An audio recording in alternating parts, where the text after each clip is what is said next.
Have you ever noticed how a calm mind can really set the stage for a good night's sleep? That's the idea behind our new podcast, Good Sleep. Greg, our host from Optimal Relationships Daily, is here to help ease you into a peaceful night's rest with some positive affirmations. And these affirmations aren't just comforting, they can help ease anxiety and nurture positive thoughts, setting you up for true good sleep.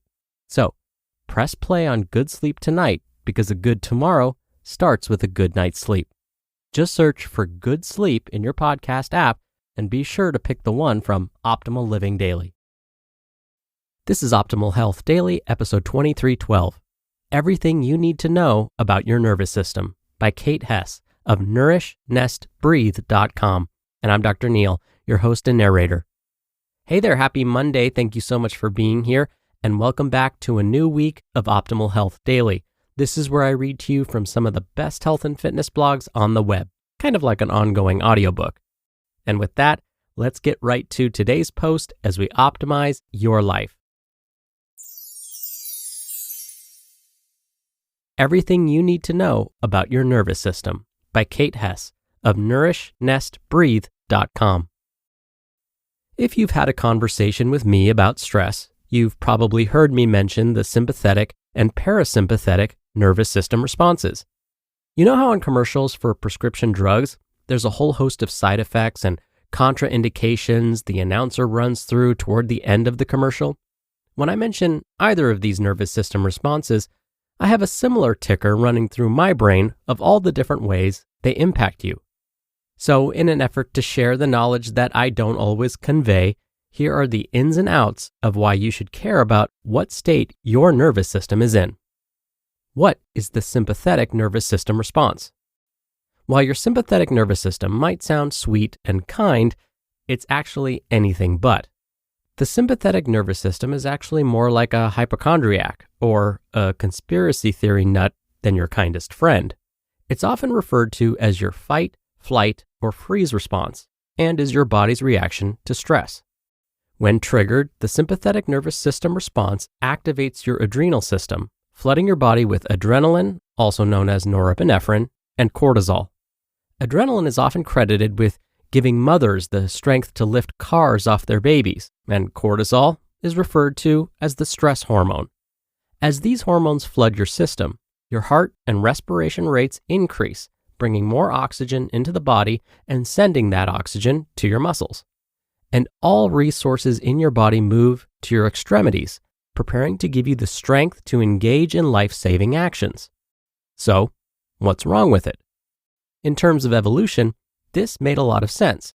As you walked across the savannah, if you spotted a lion headed in your direction, the sympathetic nervous system response gave your body the resources it needed to escape from becoming the lion's dinner. However, in our modern world, we are much less likely to encounter actual life-threatening stress, and much more likely to find ourselves overwhelmed with day-to-day stress. Instead of a lion, we are dealing with deadlines, bills, and traffic. We are chronically overcommitted and struggle to set boundaries. All of these things cause stress. And here's the catch.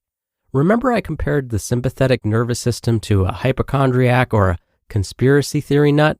Our body can't tell the difference between actual life-threatening danger and everyday stress. It responds to a work deadline the same way it responds to a lion. Only our current stress is chronic.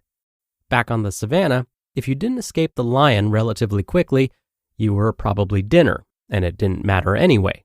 However, our day-to-day stress is never ending, causing our body to remain in a sympathetic nervous system response much longer than ever before. Our bodies are just not capable of handling a high level of stress hormones day in and day out. If you've ever heard someone mention adrenal fatigue, this may be how it happens. When you are constantly stressed, your body is constantly pumping out the stress hormones, and eventually it can't keep up.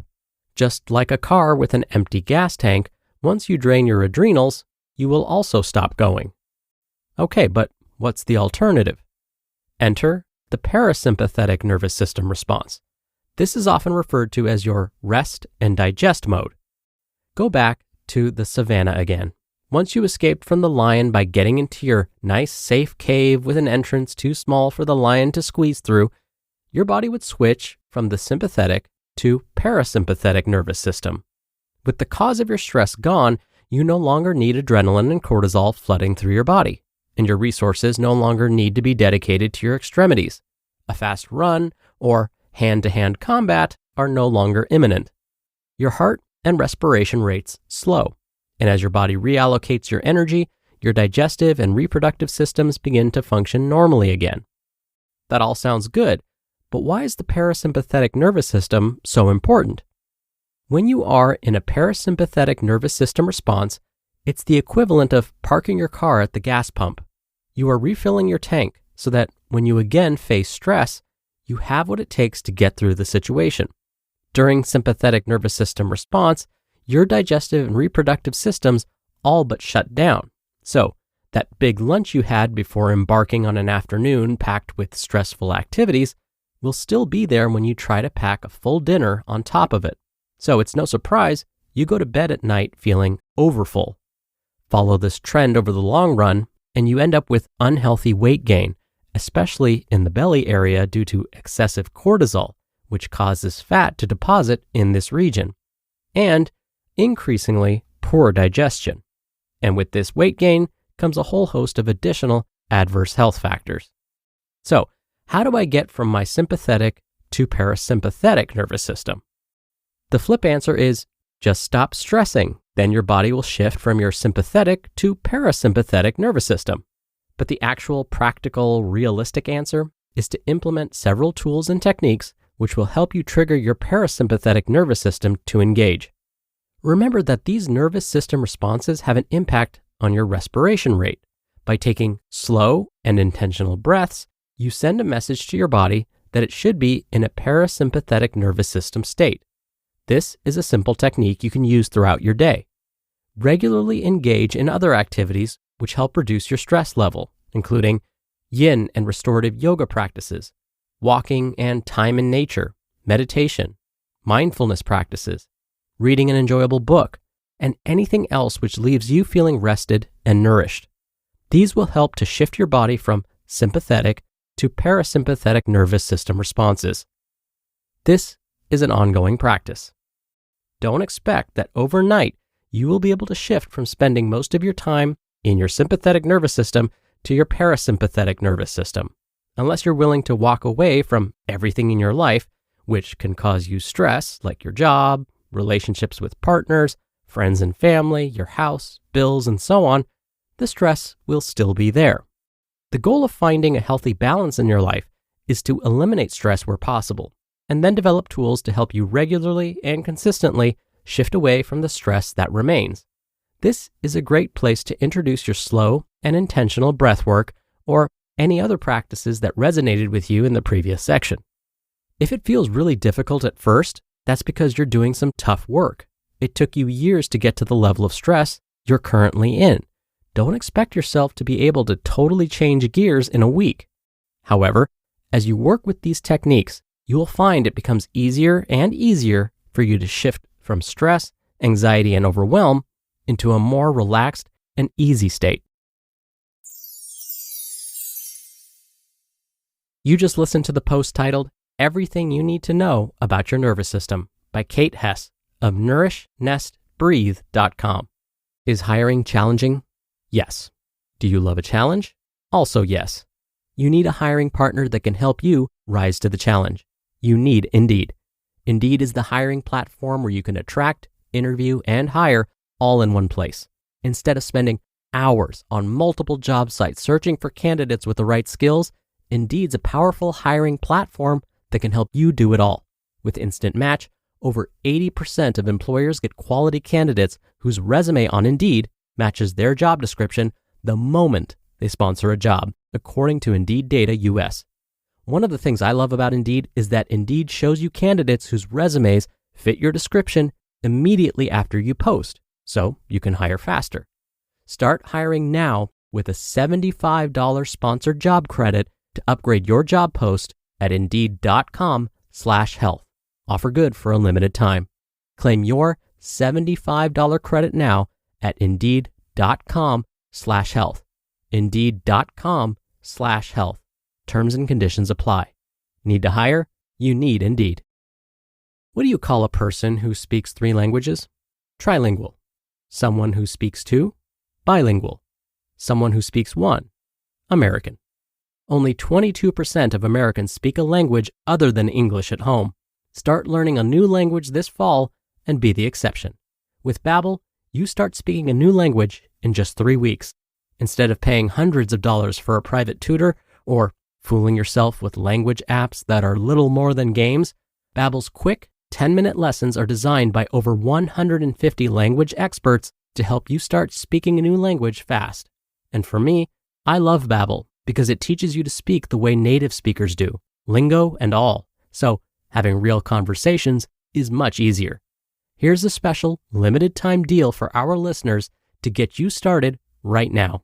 Get 55% off your Babbel subscription, but only for our listeners at babbel.com/OHD. Get 55% off at babbel.com/OHD. Spelled BABBEL.com/OHD. Rules and restrictions may apply. Dr. Neil here for my commentary. All right, so you've heard a million times that when you're feeling stressed or anxious, take some deep breaths to relieve those feelings. Well, the reason deep breathing works so well is, as today's author Kate said, it moves the body away from the sympathetic nervous system response to a parasympathetic response. When we're feeling anxious or stressed, again, as Kate mentioned, our heart rate and blood pressure increase, we start to breathe more shallowly and more quickly, we release stress hormones. This is all part of the sympathetic nervous system response. But by taking deep breaths, it moves the body away from this response, and as a result, heart rate, blood pressure, both of those decrease. The body's production of stress hormones slows down. Now, how do we breathe? What's the best way to trigger that parasympathetic response through deep breathing?